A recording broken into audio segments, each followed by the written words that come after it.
Shalom jemaat Tuhan, senang sekali akhirnya kita bisa bertemu kembali di hari Minggu ini di kebaktian online GWI Jalan Merak. Apa kabar semua? Semoga semuanya dalam keadaan sehat-sehat ya. Mari sama-sama kita persiapkan hati kita mau menyembah Tuhan kita. Bapa, terima kasih ya Tuhan untuk kesempatan hari ini ya Bapa. Terima kasih untuk minggu ini yang sudah kami lalui ya Tuhan. Begitu banyak berkat-berkat-Mu yang gak berkesudahan untuk kami ya Bapa. Hari ini Tuhan kami mau datang kepadamu ya Bapa. Kami mau membawa ucapan syukur kami yang terbaik untuk Engkau. Kami mau menyembah Engkau dengan segenap hati kami ya Bapa. Kami mau menyembah Engkau dengan segenap jiwa kami. Kami mau menyembah Engkau dengan segenap roh kami ya Bapa. Biar penyembahan yang kami naikkan hari ini semuanya bisa menyenangkan hatimu. Semuanya bisa berkenan di matamu. Firman Tuhan berkata dalam Yohanes 16 ayat 33. Semuanya itu kukatakan kepadamu supaya kamu beroleh damai sejahtera dalam aku. Dalam dunia kamu menderita penganiayaan, tetapi kuatkanlah hatimu, aku telah mengalahkan dunia. Di tengah-tengah dunia ini saudara, mungkin banyak hal yang kita hadapi, banyak permasalahan yang kita hadapi, banyak hal yang kita bingung, kenapa Tuhan aku harus menghadapi ini? Kenapa Tuhan aku harus mengalami problema ini? Tapi Tuhan katakan dalam firman-Nya, aku telah mengalahkan dunia. Segala problem, segala permasalahan yang kita hadapi, saudara, percaya kalau Tuhan udah mengalahkannya. Kita gak perlu lagi khawatir, kita gak perlu lagi bimbang. Kita perlu hanya datang ke dalam tangan Tuhan. Terima kasih Yesus.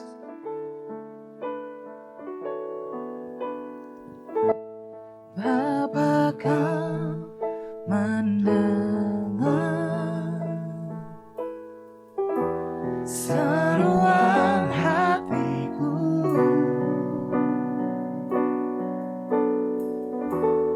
tak pernah kau lepaskan dari kasih. Walau melewati lembah yang kelam,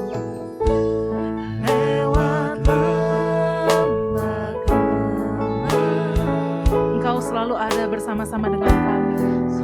Temani aku. Benar Tuhan. Rohmu bekerja selalu untuk kebaikanku.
Kami percaya Tuhan, kami gak usah khawatir Tuhan. Kami percaya Engkau yang akan memberikan kami ketenangan ya Bapa. Kalau sekarang kami merasa takut Tuhan, kalau sekarang kami merasa bimbang Tuhan, kalau sekarang kami merasa khawatir Tuhan, segala perasaan-perasaan negatif itu kami mau serahkan hanya ke dalam tangan-Mu ya Bapa. Dan kami percaya Engkau Allah yang akan memberikan kami ketenangan, Engkau Allah yang memberikan kami damai sejahtera yang dari Tuhan ya Bapa. Terima kasih Tuhan untuk damai sejahtera-Mu yang gak pernah habis buat kami. Terima kasih untuk sukacita yang dari Engkau yang gak pernah habis buat kami Tuhan. Terima kasih untuk berkat-Mu yang gak pernah habis buat kami ya Bapa. Ampuni kami Tuhan kalau kami seringkali lupa untuk bersyukur pada Engkau Tuhan. Ampuni kami kalau kami sering banget fokus hanya kepada problema kami. Kami sering fokus sama masalah kami. Kami gak melihat berkat Tuhan yang begitu banyak buat kami Tuhan. Hari ini Tuhan, kami mau ambil waktu Tuhan, kami mau bersyukur padamu Tuhan. Bersyukur untuk setiap apapun yang Engkau berikan dalam hidup kami. Semua yang Engkau berikan Tuhan. Kami mau membawa ucapan syukur kami dengan segenap hati kami kepadamu ya Bapa. Thank you Lord. Mari jemaat Tuhan sama-sama kita katakan.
Bapa, terima kasih buat kasih-Mu yang besar bagi kami.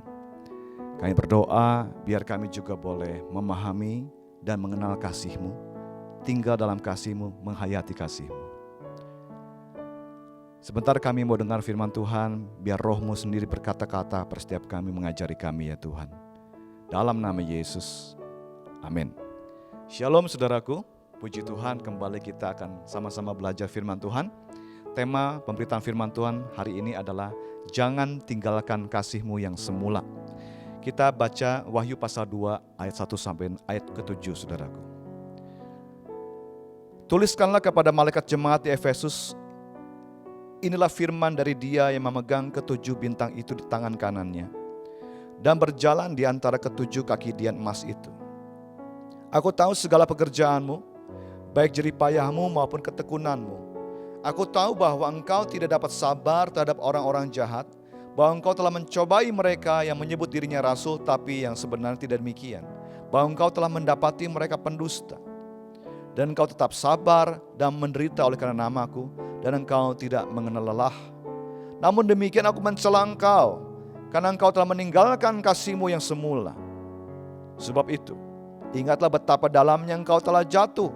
Bertobatlah dan lakukanlah lagi apa yang semula engkau lakukan. Jika tidak demikian, aku akan datang kepadamu dan aku akan mengambil kaki dianmu dari tempatnya jikalau engkau tidak bertobat.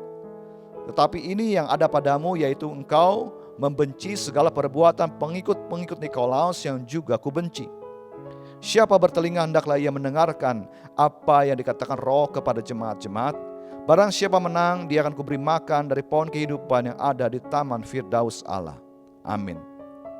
Saudaraku, Wahyu adalah surat yang Tuhan Yesus minta kepada Rasul Yohanes untuk tuliskan. Pewahyuan dari Tuhan Yesus kepada Rasul Yohanes untuk sampai kepada ketujuh jemaat di Asia Kecil. Ada 7 jemaat. Yang baru kita baca adalah khusus kepada jemaat di Efesus. Sampaikan. Tapi nanti juga dibacakan di jemaat-jemaat lain. Nah, kita belajar, saudaraku. Apa yang kita baca ini bukan hanya berlaku untuk jemaat di abad pertama, tapi juga untuk semua jemaat di sepanjang zaman. Kita belajar dari apa yang dikatakan Tuhan. Tuliskan kepada malaikat jemaat di Efesus. Malaikat jemaat itu bicara soal utusan jemaat. Ditafsirkan pemimpin jemaat. Inilah firman dari Dia yang memegang ketujuh bintang itu di tangan kanannya. 7 bintang itu bicara soal pemimpin jemaat, malaikat jemaat. Dan aku berjalan di antara ketujuh kaki dian emas itu. Kaki dian emas itu bicara soal jemaat. Jadi Tuhan Yesus mengatakan begini. Aku memegang hidupmu dan aku berjalan di antaramu. Aku ada di tengah-tengah jemaat. Puji Tuhan. Makanya Tuhan Yesus berkata, aku tahu segala pekerjaan. Aku tahu apa yang kau lakukan. Aku menilai semuanya. Allah yang kita sembah adalah Allah yang menguji batin dan hati manusia, saudaraku. Ia melihat semuanya. Kelakuan kita, perbuatan kita, juga kedalaman hati kita.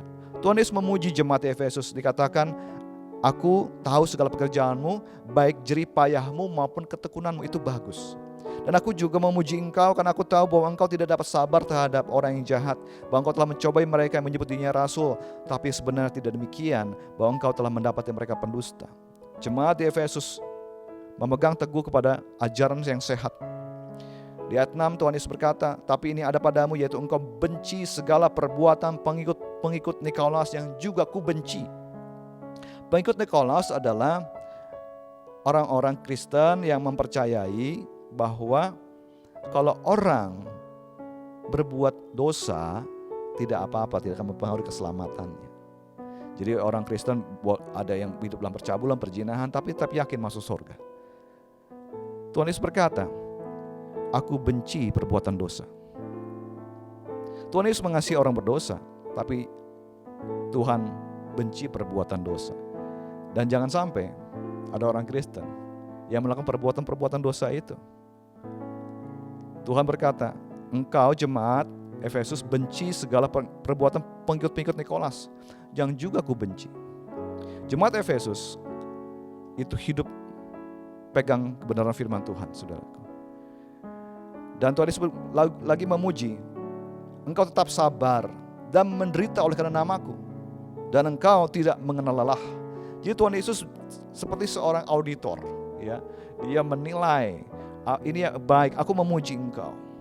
Ini sudah bagus, tetapi aku mencela engkau. Ayat 4 dikatakan, namun demikian aku mencela engkau karena engkau telah meninggalkan kasihmu yang semula. Ada standar yang Tuhan tetapkan, saudaraku, dalam kehidupan kita orang Kristen, yaitu kasih agape. Jangan tinggalkan kasih agape yang mula-mula. Jadi jemaat Efesus mulai dengan kasih agape yang murni, yang tulus, tapi mereka sudah meninggalkan. Karena Tuhan Yesus berkata, aku mencela engkau, jangan tinggalkan kasihmu yang semula. Nah, perkataan Tuhan Yesus ini juga dikhawatirkan oleh Rasul Paulus terjadi di jemaat di Korintus.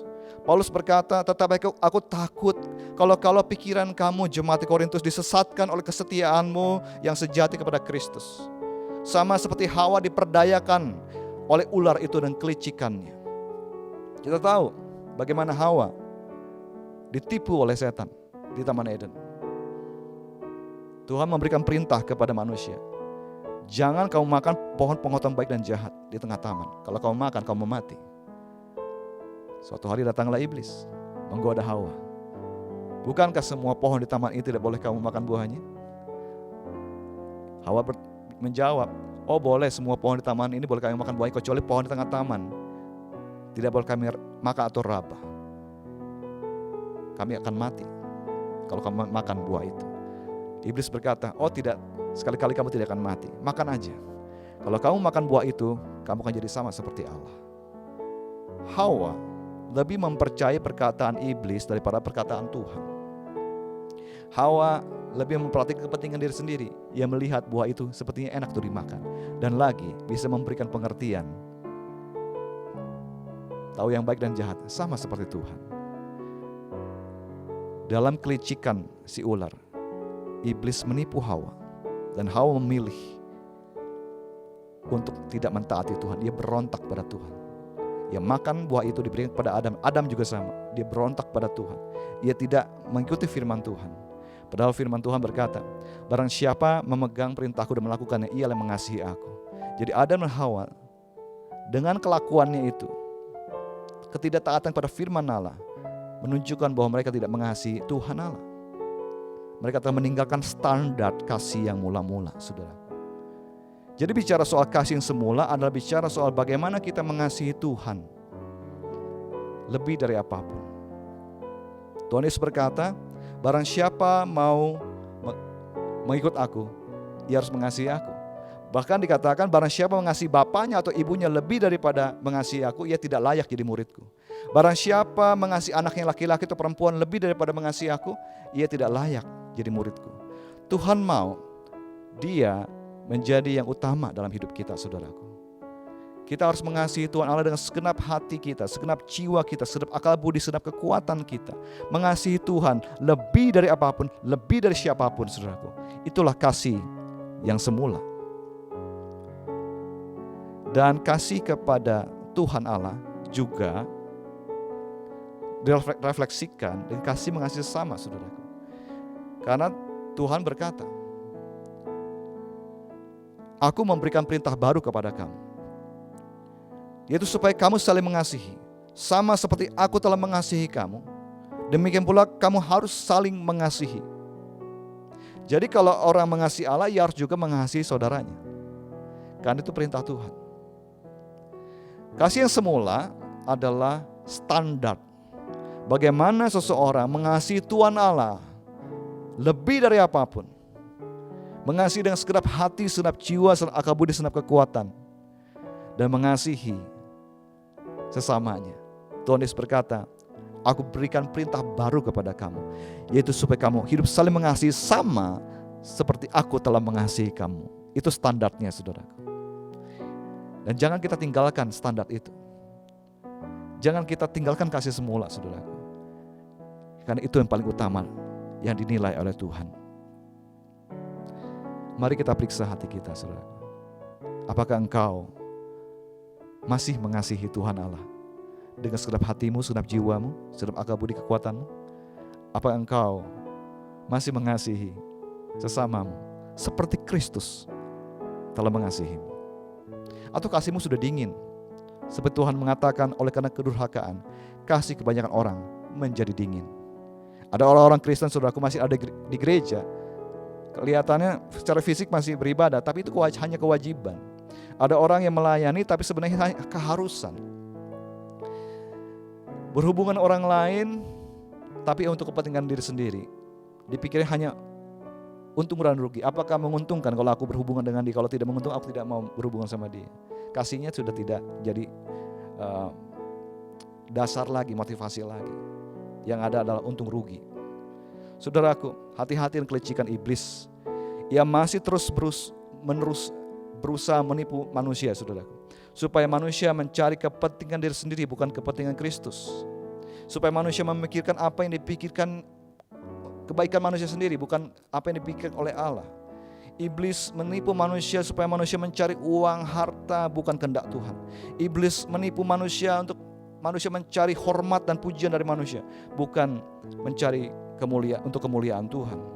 Hidup menuruti hawa nafsu, bukan menuruti Tuhan, bukan karena mengasihi Tuhan. Karena itu saudaraku, mari hari ini kita periksa hati kita masing-masing.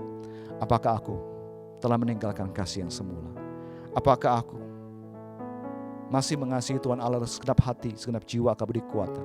Apakah aku mengasihi sesamaku seperti Kristus mengasihiku? Kalau engkau telah kehilangan, kau telah meninggalkan kasih yang semula, Tuhan memberikan peringatan. Peringatannya adalah, sebab itu ingatlah betapa dalamnya engkau telah jatuh. Yang kedua, bertobatlah kalau kamu telah meninggalkan kasih yang semula. Ketiga, lakukanlah lagi apa yang semula kamu lakukan. Kasih itu adalah kata kerja, saudara. Kasihilah Tuhan, itu kata kerja. Kita harus melakukan kasih itu. Biarlah kasih agape itu mendasari hidup kita, saudara. Peringatan Tuhan, ada warning. Jika tidak demikian, aku akan datang kepadamu dan aku akan mengambil kaki dianmu dari tempatnya, dan jikalau engkau tidak bertobat. Kalau gereja, jemaat, kaki diannya diambil. Kaki dian kan bicara soal terang. Kalau kaki dian diambil, berarti gereja itu sudah tidak bisa menjadi terang dunia lagi. Hanya sebuah perkumpulan manusia di mana tidak bisa menjadi berkat lagi. Nah, jangan sampai itu terjadi dengan diri kita, saudaraku. Peringatan Tuhan, ada warning, ada punishment, dan juga ada reward. Kalau kita menang, Tuhan janji, barang siapa menang, dia akan kuberi makan dari pohon kehidupan yang ada di Taman Firdaus Allah. Jadi saudara perhatikan, Tuhan Yesus menilai hidup kita masing-masing. Tuhan Yesus menetapkan suatu standar. Jangan tinggalkan kasihmu yang semula. Engkau harus mengasihi Tuhan lebih dari apapun, lebih dari siapapun. Engkau harus mengasihi Tuhan Allah dengan segenap hati, segenap jiwa, kabudi kekuatan. Dan engkau harus mengasihi orang lain seperti Kristus telah mengasihimu. Itu standarnya Tuhan. Kalau engkau telah meninggalkan kasih yang semula, ingat betapa dalamnya kamu telah jatuh. Bertobatlah dan lakukan lagi apa yang semula kamu lakukan. Rasul Paulus menyatakan keutamaan kasih. Dalam 1 Korintus pasal 13 dikatakan, sekalipun aku dapat berkata-kata dengan semua bahasa manusia dan bahasa malaikat, tapi kalau aku tidak mempunyai kasih, aku sama dengan gong yang berkumandang dan canang yang gemerincing. Hanya suara saja, gak ada isinya. Sekalipun aku mempunyai karunia untuk bernubuat dan aku mengetahui segala rahasia dan memiliki seluruh pengetahuan, dan sekalipun aku memiliki iman yang sempurna untuk memindahkan gunung, tetapi jika aku tidak mempunyai kasih, aku sama sekali tidak berguna. Dan sekalipun aku membagi-bagikan segala sesuatu yang ada padaku, bahkan menyerahkan tubuhku untuk dibakar, tetapi jika aku tidak mempunyai kasih, sedikit pun tidak ada faedahnya bagiku. Akhirnya hanya kasih agape, saudaraku, yang bernilai kekal. Mari kita menghidupi nilai ini, saudaraku. Tuhan mau kita hidup dalam kasih agape. Dengan kasih agape kita mengasihi Tuhan Allah dengan segenap hati, segenap jiwa, segenap akal budi, segenap kekuatan.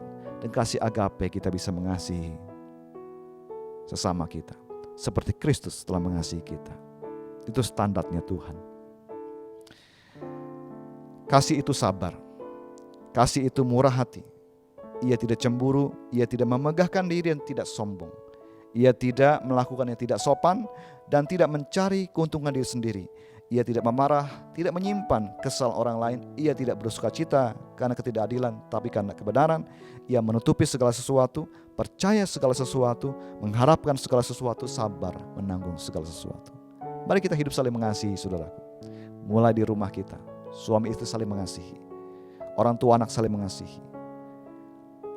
Kasihi keluarga besar kita, kasihi tetangga kita, teman kita, semua orang dengan kasih agape. Itu yang Tuhan mau. Jangan biarkan kasihmu menjadi dingin. Firman Tuhan berkata, siapa bertelinga, hendaklah ia mendengarkan apa yang dikatakan Roh kepada jemaat-jemaat. Barang siapa menang, ia akan kuberi makan dari pohon kehidupan yang ada di Taman Firdaus Allah. Puji Tuhan. Mari kita berdoa, saudaraku. Tuhan, terima kasih kembali hari ini kami diingatkan bahwa yang paling utama dalam hidup ini adalah hukum yang terutama. Bagaimana kami harus mengasihi Engkau Tuhan, karena Engkau telah mengasihi kami. Kami mau mengasihi Engkau dengan segenap hati, segenap jiwa, kebudi kekuatan kami. Kami juga mau mengasihi sesama kami seperti kami mengasihi diri kami sendiri, karena Engkau telah memberikan perintah kepada kami supaya kami hidup saling mengasihi, sama seperti Engkau Kristus telah mengasihi kami. Tuhan, ampuni kami kalau ada di antara kami yang meninggalkan kasih yang semula, di mana bukan kasih agape yang menjadi motivasi kami dalam melakukan apa yang kami lakukan, namun ada di antara kami yang digerakkan hanya karena kebutuhan hidup, kepentingan diri sendiri, hanya untuk aktualisasi diri. Namun biarlah Tuhan, kami mau bertobat hari ini Tuhan. Kami mau melakukan lagi apa yang semula kami lakukan, bahwa kami mau mengasihi. Kami mau Tuhan hidup dalam kasih agape. Kami mau Tuhan melakukan segala sesuatu karena kasih kepadamu Tuhan, dan kasih kepada sesama kami. Terima kasih Tuhan buat firman-Mu. Biar firman-Mu menguduskan kami, firman-Mu meneguhkan hati kami, supaya kami boleh layak di hadapan Tuhan. Kami mau Tuhan menjadi orang-orang yang menang, menjadi orang-orang yang mendapat upah dari Tuhan, menjadi orang-orang yang makan pohon kehidupan di Taman Firdaus Allah. Berkat-Mu atas umat-Mu ya Tuhan. Kami berdoa ya Tuhan untuk gereja-Mu, Gereja Bethel Indonesia. Kiranya Tuhan Engkau memberkati, menuntun. Kami berdoa untuk setiap pengurus yang Tuhan percayakan di organisasi Gereja Bethel Indonesia ini Tuhan, mulai ketua umum, ketua BPD seluruh dunia ini Tuhan, untuk pejabat-pejabat Gereja Bethel Indonesia, biar Engkau sendiri Tuhan yang berikan tuntunan. Engkau sendiri mengajari kami bersama seluruh umat-Mu Tuhan, kami boleh hidup dalam kebenaran, hidup dalam kasih. Kami berdoa, pakai hidup kami menjadi garam terang dunia ya Tuhan. Kami mau berdoa juga Tuhan untuk kota Bogor, biar Bogor mengalami shalom Tuhan, damai sejahtera-Mu turun di kota ini Tuhan. Datang kerajaan-Mu di kota Bogor, jadi kehendak-Mu Tuhan. Kami berdoa menyerahkan juga Tuhan pemerintahan yang telah dipilih oleh rakyat ini kepada Tuhan. Karena kami tahu semua pemerintahan berasal dari Allah. Engkau yang berkuasa mengangkat, Engkau berkuasa menjatuhkan. Kami berdoa untuk pemerintahan di eksekutif, legislatif, yudikatif. Berikan hati yang takut akan Tuhan. Berikan Tuhan hati yang mau memerintah dengan adil dan benar. Mereka yang jahat, yang tidak benar, tidak adil, mereka bisa dihukum. Dan orang-orang yang benar, orang yang adil, Engkau angkat, Engkau promosikan Tuhan. Supaya Tuhan di negeri ini ada kebenaran, keadilan. Datanglah kerajaan-Mu Tuhan di Indonesia ini. Jadi kehendak. Kekasih-kekasih Kristus, mari arahkan hati dan pikiran pada Tuhan. Angkat kedua belah tangan-Mu, terima berkat dari Allah. Tuhan Allah memberkati Engkau dan melindungi Engkau. Tuhan Yesus Kristus menyinari Engkau dan wajahnya memberi Engkau kasih karunia. Tuhan menghadapkan wajahnya kepadamu, memberi Engkau damai sejahtera. Kasih karunia Tuhan Yesus Kristus, kasih Allah Bapa di sorga, dan persekutuan Roh Kudus menyertai-Mu selamanya. Maranatha, datanglah segera Tuhan Yesus. Semua yang rindu kedatangan Tuhan sama-sama berkata, amin.